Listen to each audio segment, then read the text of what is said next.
Warm welcome as you join us this beautiful evening here on Joy Asonye Live. Today on the program, we'll be joining Chief Joseph Ologbo, a philanthropist who, while visiting his home some days ago, a couple of months ago really, he was accosted by the police, beaten, insulted, and also harassed, according to him.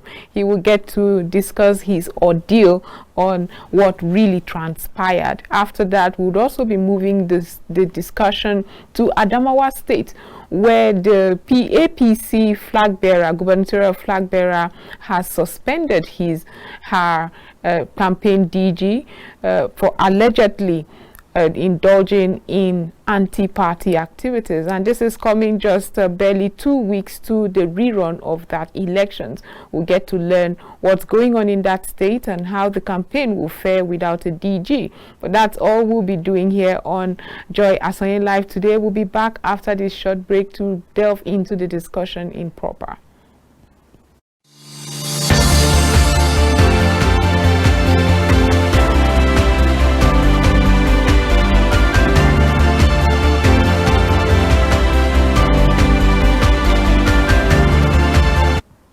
Welcome back from that. Like I said earlier, we'll be joining Chief Joseph Ologbo, a philanthropist from Delta State, who would use this opportunity to tell Nigerians his ordeal. And he's joining us all the way from the United States of America, where he flew in recently. Ologbo, are you there? I'm here. Good evening, Joe. How are you doing? Hi, so good to see you. I mean, we had seen media reports sometime in January about you and your arrest by the police and DSS. It seemed like something that was being celebrated. And also recently, we also saw several newspaper stories about you debunking some of the things that were said about you. We also saw you go viral on Twitter, and a lot of Nigerians would like to know what exactly is going on. And you're not in the country at the moment, so really, let's start from the very beginning. What would you say happened when you flew into the country some weeks ago, or some months ago, really? Really, what happened was I was just arrested. Initially, I didn't know what was going on. The day they came to arrest me, they just said, "You're under arrest, follow us to the station," and all that. They came to raid my house and beating and so many stuff going on. But I didn't know what was going on initially. But when I got to the police station, they said my crime was allegedly a court financier. And I was like, no. First of all, I don't contribute to courtism. I always speak against it because courtism has destroyed so many lives, and I cannot be part and party of something like that. So that rumor was going on that I was financing courtism and killing in Saple, Ogara, JC. Ologbo, can you hear?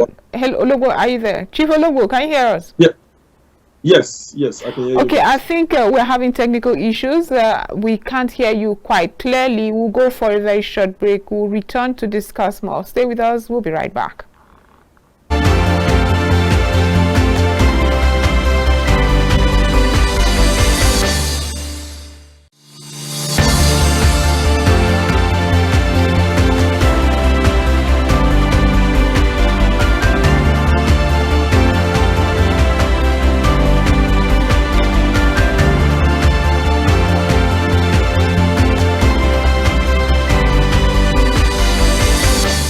My name is Sheilo BCFR, the Black Comedian of the Federal Republic. I tell you, when it comes to the best of entertainment, the best of news, the best of information, something that is educative, you're right here at the best place to see that. It's KAFTAN TV. You know what? Increase the volume. Keep watching.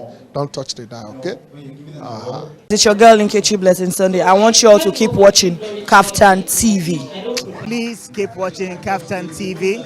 It is the best TV station in the country. They're doing an amazing job. Please do not touch the dial. Keep watching. Thank you. My name is Sheilo BCFR, the Black Comedian of the Federal Republic. I tell you, when it comes to the best of entertainment, the best of news, the best of information, something that is educative, you're right here at the best place to see that. It's KAFTAN TV. Do you know what? Increase the volume. Keep watching. Don't touch the dial, okay? It's your girl Nkechi Blessing Sunday. I want you all to keep watching KAFTAN TV. Please keep watching KAFTAN TV. It is the best TV station in the country. They're doing an amazing job. Please do not touch the dial. Keep watching. Thank you. My name is Sheilo BCFR, the Black Comedian of the Federal Republic. I tell you, when it comes to the best of entertainment, the best of news, the best of information, something that is educative, you're right here at the best place to see that. It's KAFTAN TV. Do you know what? Increase the volume. Keep watching. Don't touch the dial, okay?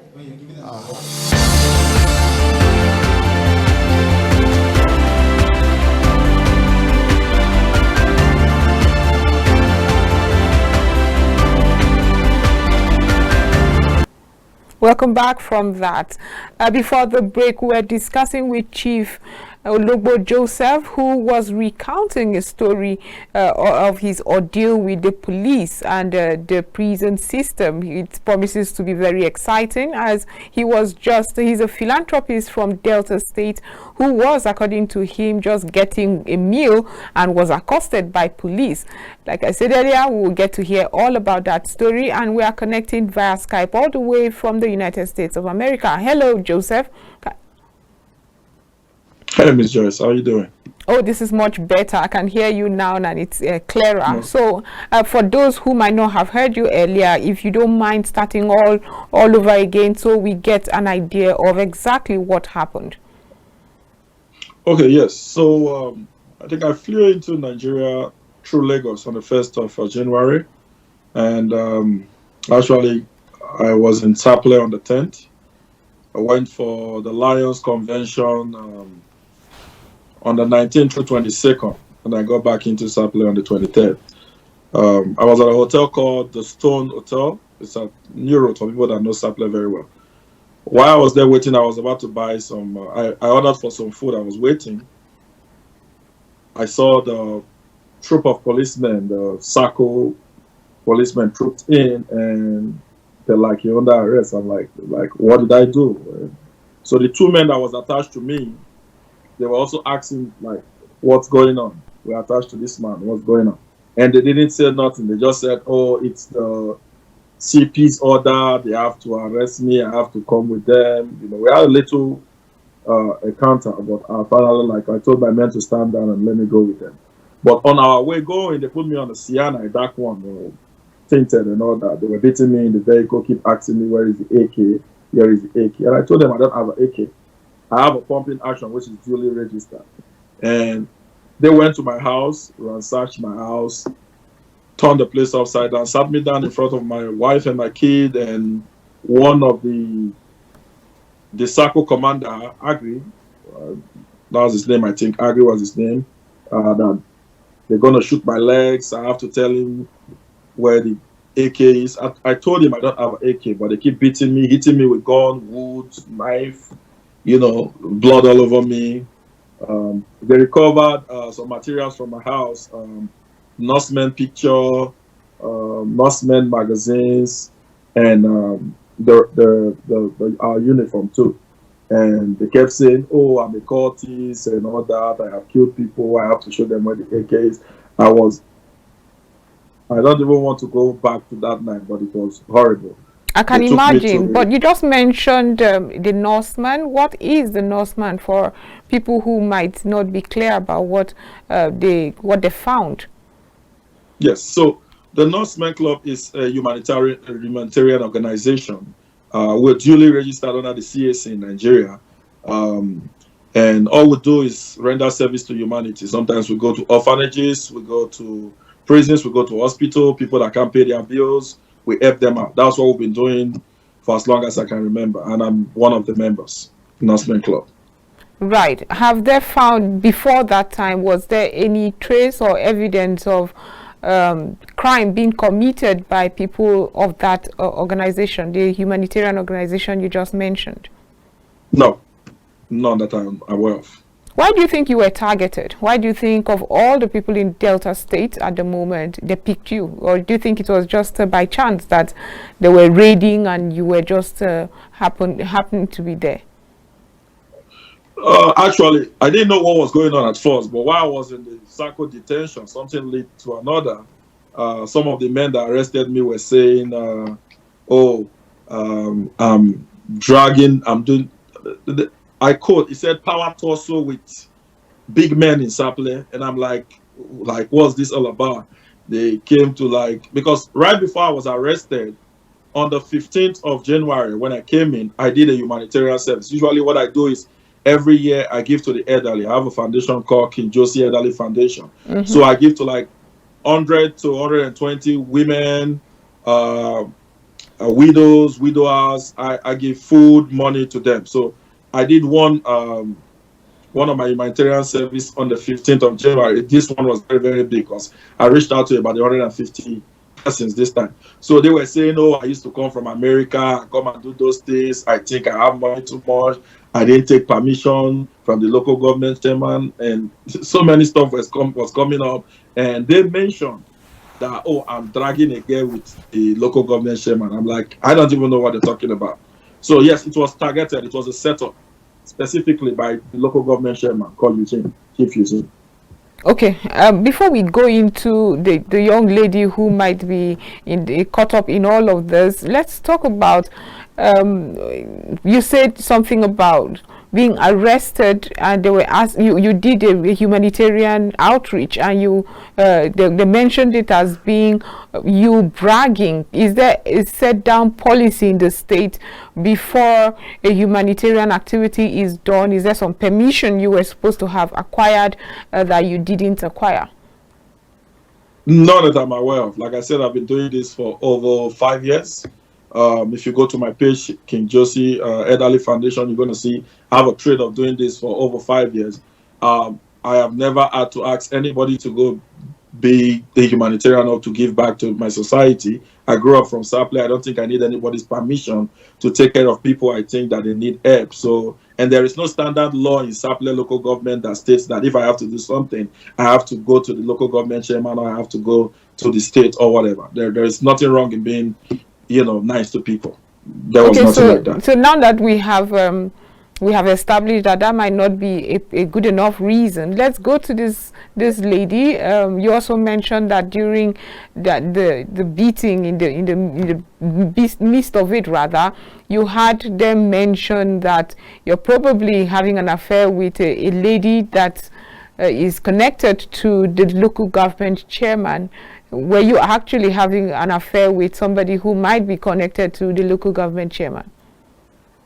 Like I said, I don't know the lady they're talking about who Eugene is talking about, but yeah, that was what they said. And when I came out, I had some rumor that is not confirmed, but again, getting killed over a lady is not a good enough reason. So for him to even go to that length of almost getting me killed because of a lady that I don't know or who she is dating, I can't really comment on that. I don't know if that's all I can say. Okay, it almost seems as if that's touching a nerve right there. Ologbo, is that what's going on? You don't want to discuss it? It's not like I don't want to discuss it, but I wouldn't want to drag someone else into an issue that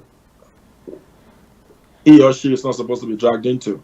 Okay. The major reason why I specifically now I can boldly mention that it is the local government chairman that did it was in the midst of all this, my family members were going back and forth talking to the CP because I was transferred from Saple to Asaba.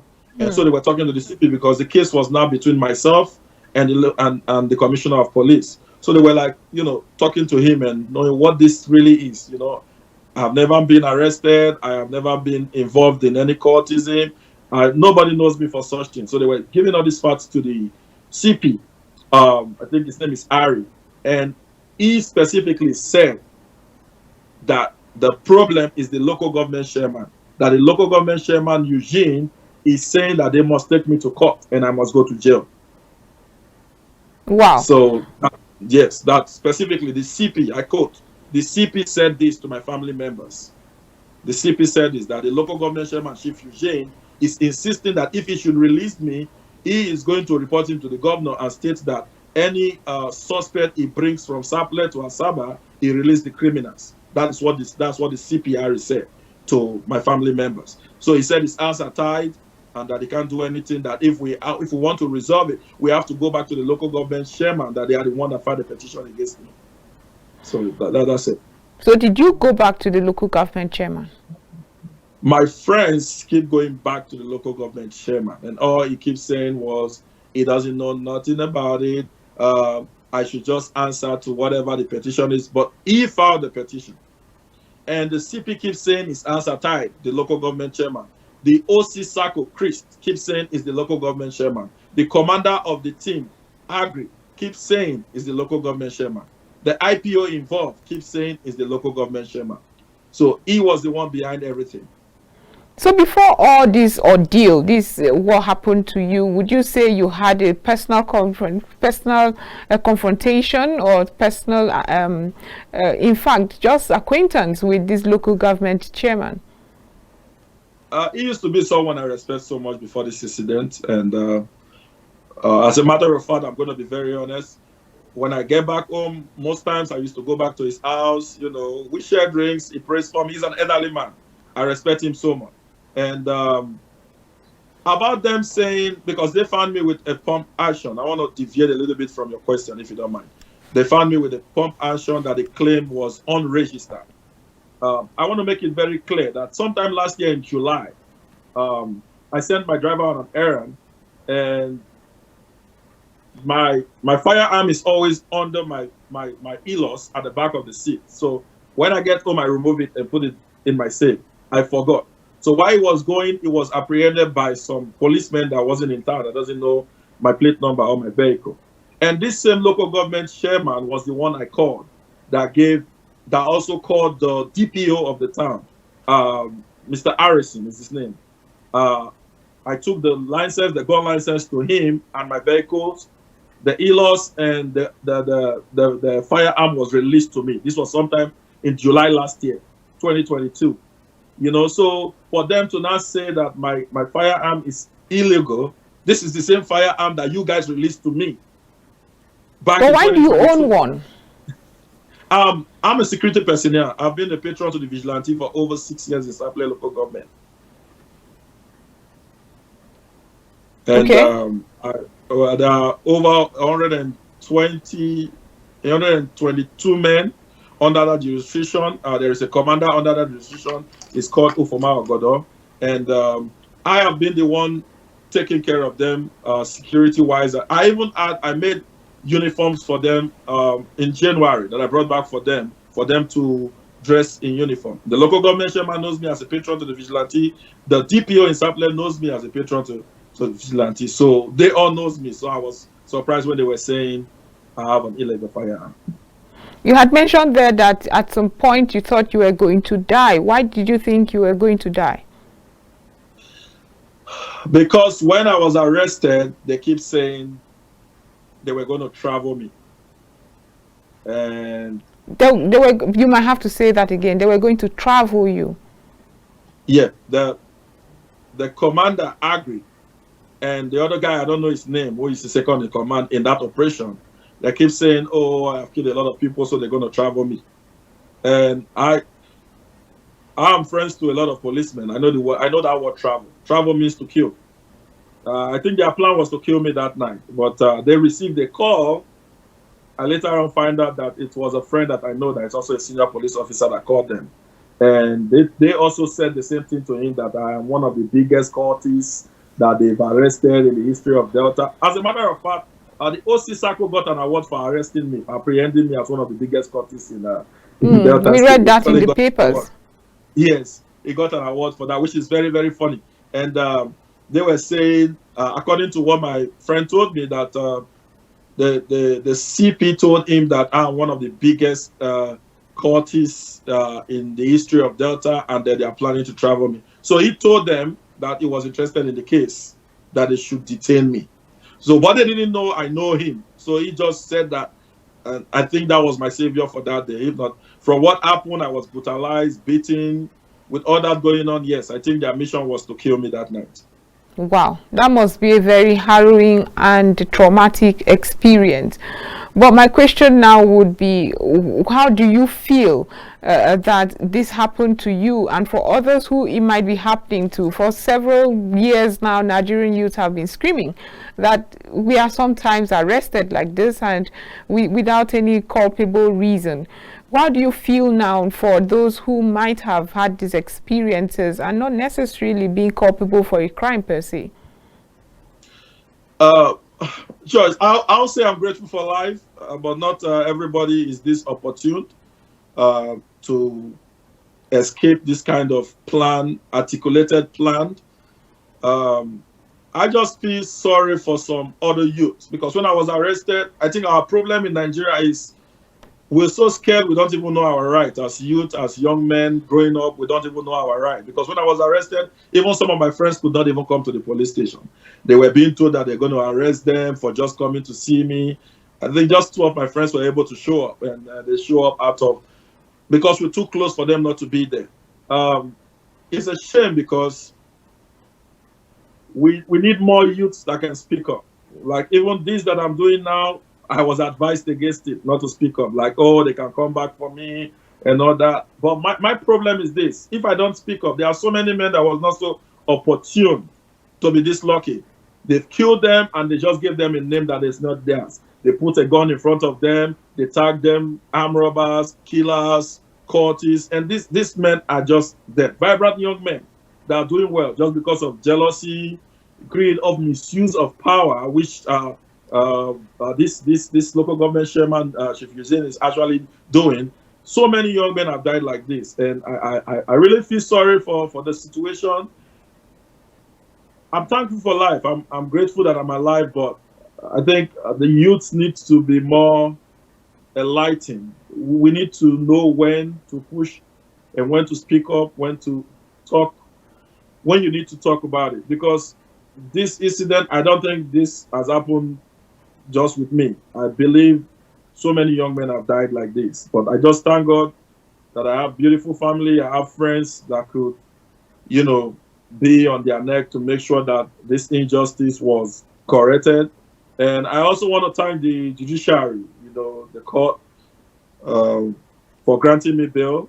The case is still in court, but, at least they grant me bail. They gave me an opportunity to be able to say my own side of the story. So I want to really thank the judiciary system in Saple. I think the judge I wasn't in court, but I think they said the judge name was Judge or Korosha or something. But yes, I want to thank the judiciary. But Joy, I can just tell you, it's not how I'm saying it, it's not how it is. It was very traumatic, and I just want to thank God for life. There are so many things that have done this. Yes, I want to thank God for life. That's all I can say.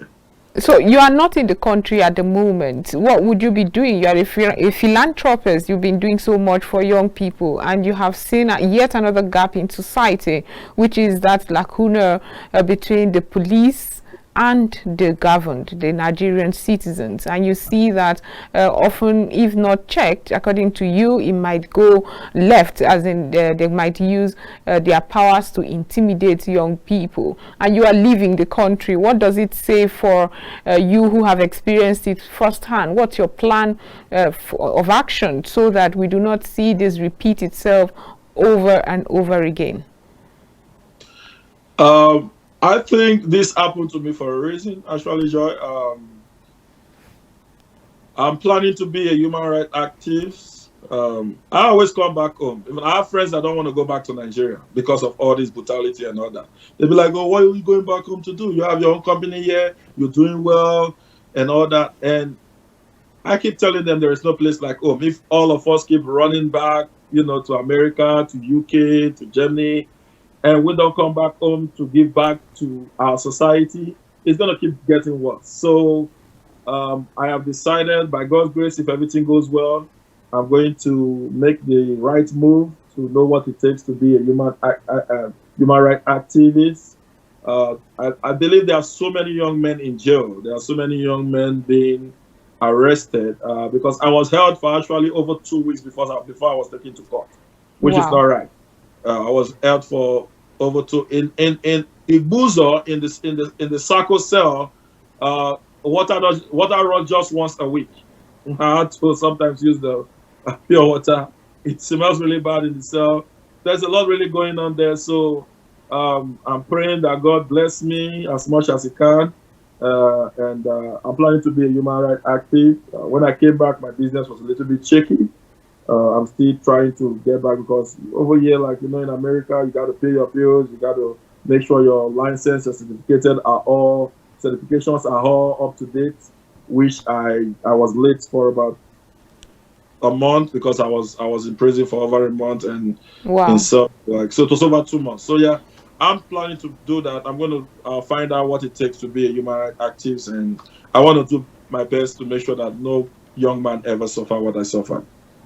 Thank you so much, Chief Joseph Ologbo, for that. We'll keep in touch with what's going on. But before you go, were you disappointed that without the media just went rife with your story? I mean, immediately it happened, it was all over. It trended on social media. I know that you also trended when you came out. Why do you think that you got the support from people, especially on social media, when you went, when you came out of this ordeal? Because I saw a couple of days ago Joseph Ologbo, hashtag Joseph Ologbo trending on Twitter. So why do you think you got this support? And if it seemed like whatever happens, it swayed each way.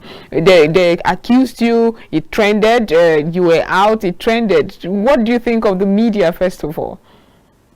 I am not disappointed at the media. People that work with the media, that's how they make their money. They some don't check facts. I was more disappointed at my hometown, Saple. Sorry to move a little back. I was born in Saple. I grew up in Saple. I did all the hard work in Saple. So people that saw me growing up knows me very well. And all I have done since God started blessing me is give back to that town. The only thing I was disappointed in was some comments from that same town. I saw some people calling me a kidnapper, whatever. And me trending when my story came out, bad story always trend. No matter what, it will trend. Of course. And when people heard my own side of the story, I wasn't really about me trending. It wasn't about me trending. I don't even know how to use Twitter. A friend of mine taught me how to use Twitter. I'm like, oh, go up there, you came #1 trading. I still don't know what that hashtag, whatever means. I'm a Facebook fan. Facebook, I can tell you whatever is going on Facebook. So I'm not really a fan of Facebook. I only want the true story to come out. And as God is my witness, I said this in a note I posted on my Facebook. If I contributed 1 cent to the killing, any of all these things that was accused, 1 cent, 1 naira, may it not be well with me. May whatever I do, may I not prosper. I am 100% sure I was never involved in any of these things. So I'm only happy that God gave me the chance, the second chance to be able to tell my story, at least my own part of the story. And so for them training, when they called me names and did all what they did, I don't really care about that. My family know me, people that know me knows me, God knows me, God knows my heart, and I know I didn't do nothing wrong. I know I was wrongly accused. I know I was brutalized. I know I was wrongly treated, and I pray that God just I got no power to fight nobody, but I pray that karma goes back to the people that planned it all the way back. But if I am guilty, I pray that karma gets back to me. That's all I have to say to the society. Okay. Chief Joseph Ologbo, thank you so much for being part of the program and telling us your side of the story. And it's good to see you're looking good. So you might have recovered from your ordeal a couple of weeks ago. Thank you for being part of the program. Thank you so much, Joe. I appreciate it. Thank you so much. So at this moment, we'll move ahead. Like we said earlier, we'll be discussing we'll go for a break. When we return, we'll be discussing the suspension of the Adamawa APC Campaign Director General. We'll be right back.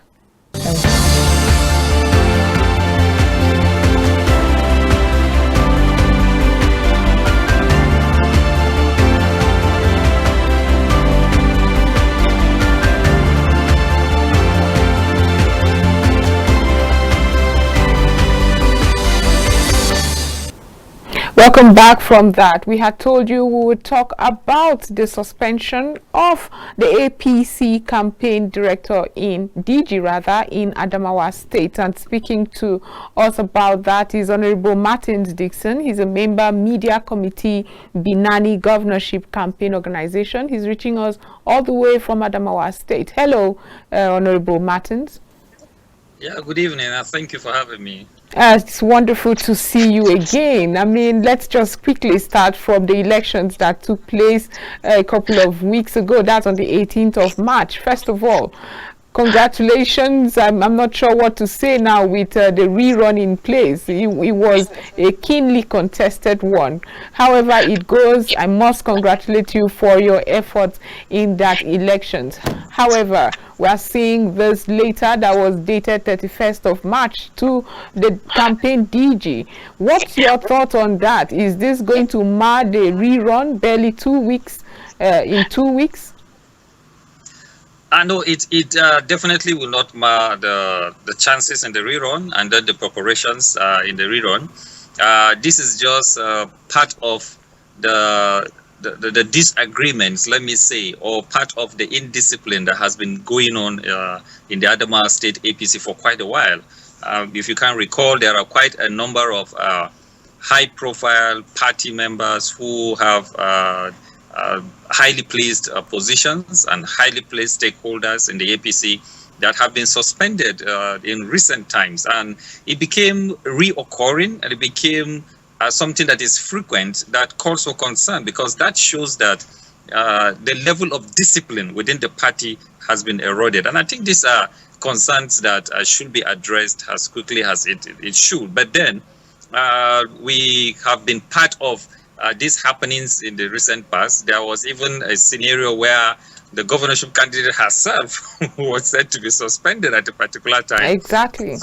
Yeah, so this is something that the campaign organization is used to, and we will not allow ourselves to be deterred or allow ourselves to be swayed or taking our attention away from the real focus and the task that is ahead, which is the rerun. Actually, we're focused on the rerun, and I want to assure you that the party is taking care of that, and the people who are concerned are being called to order so that the proper thing should be done.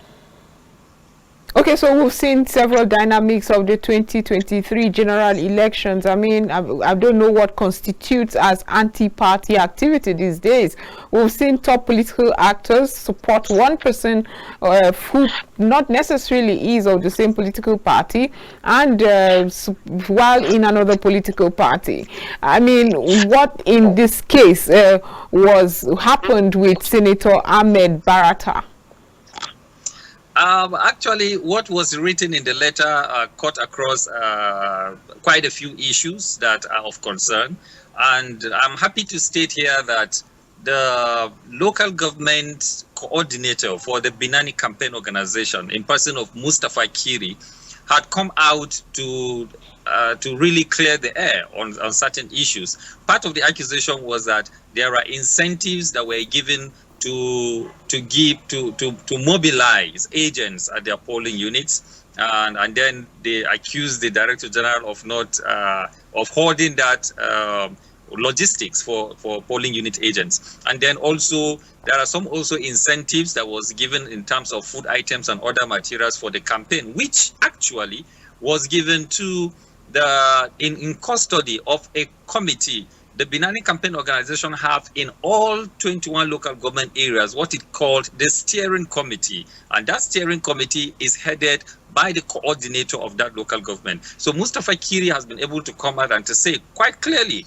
that he collected and in custody of those materials alongside the steering committee in that local government. So where is the Director General's concern there, or is it because he is from Shell local government? So he is totally way above the logistics for the local government. The logistics for the local government is being taken care of by the local government coordinator of the campaign organization. And I think this is where the people who are trumping up those charges got it wrong, to accuse the Director General, who is in charge of the whole state, of hoarding logistics that is meant for just one local government when he is actually taking care of the 21 local governments across the state. Do you think he's doing or not doing affected the outcome of the elections for Binani? Do you think he could have done better? There would probably have been a landslide, but for these hitches that was noticed. Well, we are yet to do a post-mortem of every detail of the things that happened during the election. But I think this is something that the campaign come up with those hitches and those gray areas where things need to be fine-tuned.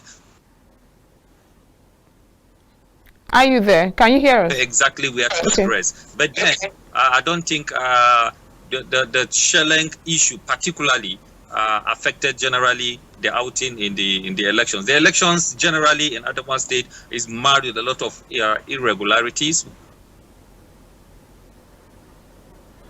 There seemed to be a hitch there. Okay. Bypass of the and these issues that the campaign organization, the governorship candidate, and the party at the national and at the state level are taking up with INEC, that these issues have violated some of the procedures and the guidelines that they looked into, so that wherever there are these discrepancies, the uploaded results by the beavers and then the certified true copies should be reconciled, and they will come up with a true figure of actually what reflected at the polling units, and then the results will be acceptable to all Adamawa people and those who are stakeholders in this. Irregularities were found in almost all the states in the country. Why Adamawa? For some who think APC probably did badly, and that is why they are calling for this rerun. What's your response? No, actually, the APC is not calling for the rerun. The governorship candidate is not the one who called for the rerun. It was INEC who called for the rerun because of provisions in the act. It's a review of the results that have been uploaded on the IREF to tally with what the certified true copies are presented. So if this review is done and then it tallied, then everything will be accepted. That is what the governorship campaign is asking for through the candidate herself, Senator Aisha Tulairu Ahmed Binani, and also the party has also asked for that. So it is not because APC has done badly or the candidate has done. We believe the candidate has done real good and the candidate has done very, very well. And if this review is actually carried out, just as it has been carried out in Kano and have been carried out in Abia, I believe that the true reflection of what the people's will is going to surface even before the rerun, and that is what we are asking for. Now, with this break, sort of, before the rerun, how do you think you're doing? Do you think you have a chance that we might see your principal emerge governor of Adamawa State? Of course, it is not over until it is over, and the chances are there. The chances are actually bright. I heard the candidate of the People's Democratic Party, who is the sitting governor, and the party, the PDP in the state, are crying out that they are sitting on 31,000 votes, and this is all they had to say. But we believe that if INEC follow these guidelines and do the right thing, and then the review is carried out, they will know that they are actually not sitting on 31,000 votes. Okay, that seems very optimistic of you, but do you think, I mean, the world will be watching, do you think INEC would make it right this time? And what indices have you seen come to play that gives you that confidence? Female governor Nigeria, and not just in northern Nigeria, but in the whole of Nigeria, and that is what history is beckoning on the Adamawa people and all of that. And this is not just what we are pushing.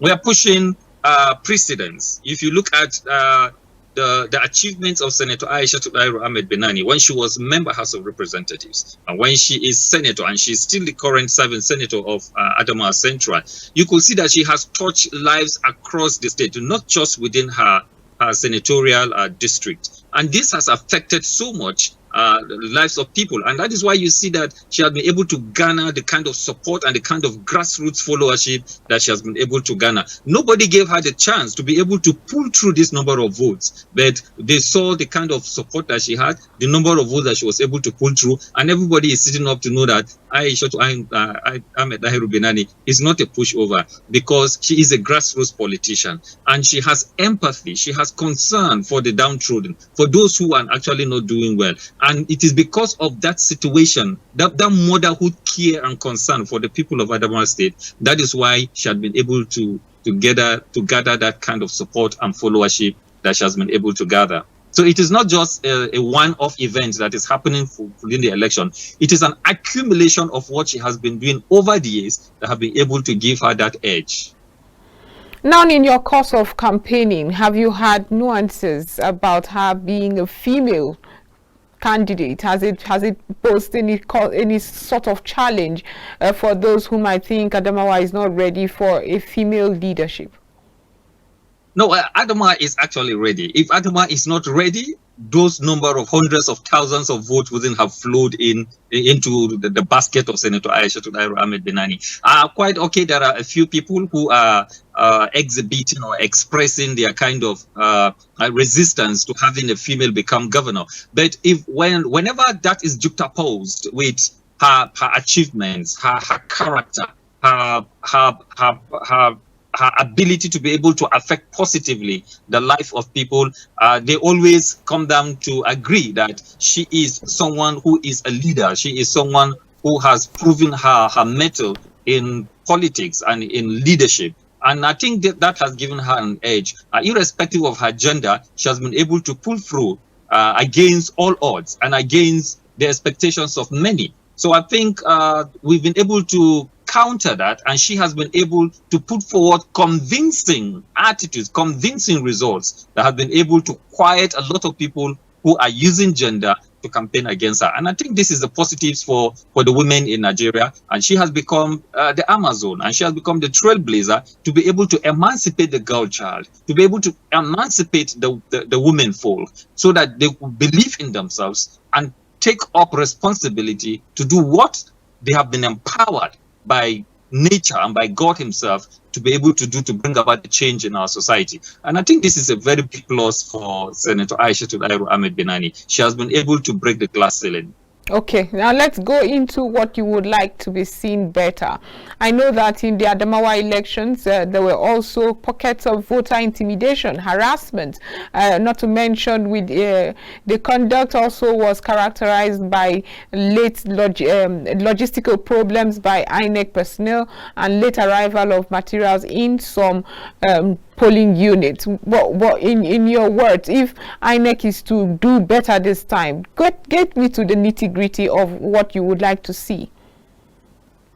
Actually, what we would like to see, especially with this rerun, is, like you said, timely arrival of these sensitive electoral materials, one. Then two, adequate security for everyone who is out to vote his conscience and to vote the candidate that he wants to see in office. And then to ensure that there is enough security to be able to protect people, not to be intimidated, not to be cowed into doing the bidding of people who want to do it by force or any way that they can.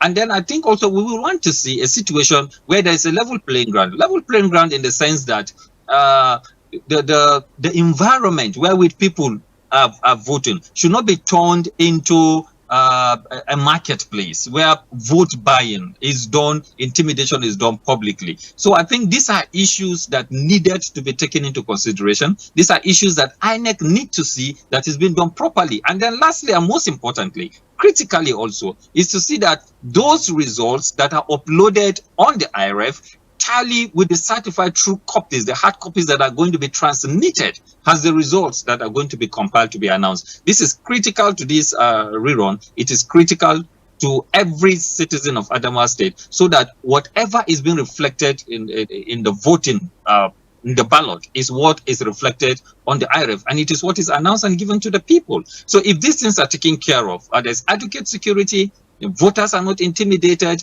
there's no vote buying at the polling units, I think we are going to see a very clean slate, which we expect INEC to push for. There is only so much you can ask the security agencies to do. I mean, you don't want vote buying, you don't want voter intimidation, you want a fair elections with integrity. However, we didn't see people being arrested or persecuted during the last elections. What gives you so much confidence that we'll see it different this time? No, this is what we're asking that INEC should do. Because it is actually questionable that people violate processes, people violate procedures, people abuse proceedings of guidelines, and then the Electoral Act, and then the law itself, and the law has not caught up with anyone. And I think this is the area of concern. So this is what we want to see. And we are asking that INEC should be able to give confidence to every voter, to everyone, so that people will be able to confidently go out and then cast their ballot. So we have not seen this in the past, and we're asking that this should be made adequate. Arrangements should be made to ensure that this is taken care of. This is what actually we want to see. It is not that we are asking, but this is what the law provides. Exactly. That should happen. So it should happen, and it should be seen to happen. Not just that people will say it will happen, we'll provide the level playing ground, there will be adequate security for every voter, but then we should be able to see that it is actually happening, that there's no vote buying, that there's no intimidation of voters, that there's no violence because security is being provided adequately, and nobody is being cowed to do what he or she is not willing to do. And I think when we do that, then the results of the elections will be acceptable, and then it will be equitably fair to everyone to agree with the outcome. Now, speaking about vote buying, it takes two to tango. Are you amplifying the advocacy against collecting those who would receive this bribes or this inducement? Are you amplifying that advocacy or awareness against it? Because if you look at the economic realities of Nigerians, I've often heard people say it's difficult for you to dangle that money in front of, however the amount may be, or however the means of inducement is. It's difficult to dangle that over in Nigeria and not see them rush to it. Now, well, these things happen at different levels. But the most embarrassing and the most annoying is the ones that happen at the polling units. Those ones are very, very annoying and embarrassing, in the sense that votes could be bought for as little as 200 naira, 500 naira, 8,000 or 2,000. Naira, that's quite low. Of course, it's not the issue of low. That is dehumanizing, and that is embarrassing. So sometimes you begin to ask yourself, what will make someone collect 500 naira or 200 naira to sell his or her vote? Or what will make someone to sell his or her vote for just 1,000 or 2,000 naira? That we know that there are people who do that at the high level.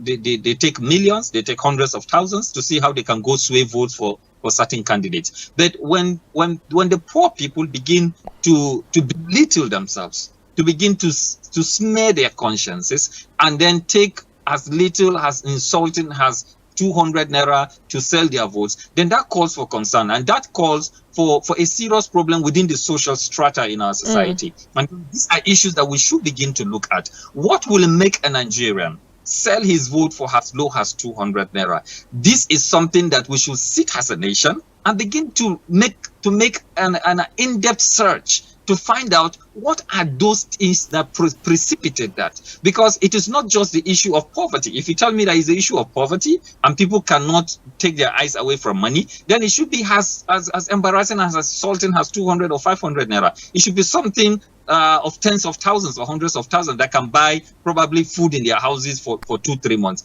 Those monies they take, even if it is 5,000 naira at the polling unit, cannot even provide a meal in their household for a day. So right. Honorable Martins, unfortunately, we've run out of time.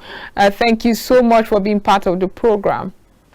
Well, thank you for having me. I hope we'll have more time. I wish you all the strength as you go ahead with the campaigns towards the rerun of the elections. And I wish you luck with your candidate, Senator Aishatu Dairu Binani. Thank you so much. I wish we'll come back here to talk about you have to. You definitely have to. I think I'll bring you back. Thank you so much, Honorable Martins Dixon, Member Media Committee, Binani Governorship Campaign Organization. But that's where we'll have to roll the curtains here on Joy Asonye Live. We'll be back tomorrow with more. Do have a wonderful evening.